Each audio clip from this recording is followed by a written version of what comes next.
Our very own travel expert, Sarah Dandashi, is back, and we're talking about making plans to travel abroad and what we need to know. Good morning. Good morning. Thanks for having me. Well, I'm excited to hear that Europe is opening up to travelers, but what are some of the challenges, if you will, that travelers can face? Well, so the big thing is that searches for European destinations rose about 70% when the EU first announced that they would be opening for American travelers this summer. So really right now it's on top of everybody's mind. Everybody is excited about Europe.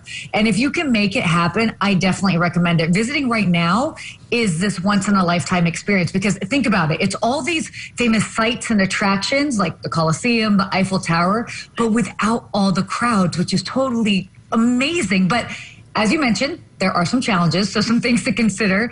You definitely want to do some more planning, more than usual, because rules can vary between countries, especially even within the European Union. But also, you want to consider buying travel insurance as well, even if you don't normally get it, just because this year there are so many variables. If you're expecting things to be cheap, think again. With growing interest, definitely.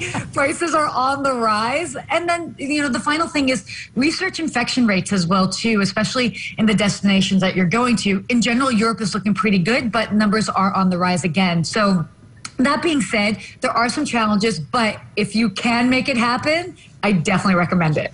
Well, Sarah, one of the things that caught my interest before I contacted you was the people were going to the Eiffel Tower and they were going to go to the Louvre, but they didn't know that you're just not going to be able to crowd those sites as you once did before COVID, that reservations are necessary or smaller groups. Yeah. Oh, definitely. And you bring up a really great point. The thing is that, yes, you might see a lot of the same sites, but expect things to look and feel a little bit different. Keep in mind, some destinations are still requiring curfews or even limitations on how late maybe cafes or businesses can be open. Some countries even have different rules on wearing masks outside. Another aspect to consider, again, if you're trying to move around in between different countries within Europe, it's not as easy and straightforward as you might think. Germany, for example, has extra requirements for travelers that are coming in from Portugal, even though both are within the EU. So these are all things that you have to take into consideration. Yes, they have launched their digital health certificate. We're all talking about this sort of vaccine passport. But the thing right now is that, especially in Europe, those digital certificates really only apply to EU citizens. So the point is, it can totally happen. You can totally visit, but you really want to research things thoroughly before you travel, and just be prepared for last minute changes. Well, there's just a lot to know and a lot to think about. And you said travel insurance is a good idea. What does that really mean for consumers? Yeah, well, you don't want to skip on it. I know all too often it's oh, it's not a big deal, but definitely now you want to look into it and you want to read the fine print as well, too.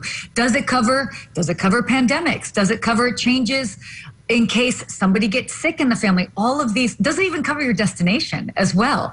Different places are actually requiring it. Costa Rica, for example, I know not Europe, but Costa Rica is requiring all travelers that come into the country to have a specific type of travel insurance. So you really want to make sure that you don't skip on that, because it can make a big difference in the long run. Well, Sarah, we could go on forever, so you're going to have to come back and talk about hot spots for people to travel. Will you do that? Definitely. Happy to. Good to see you as always. Thank you for your expert advice. Thank you.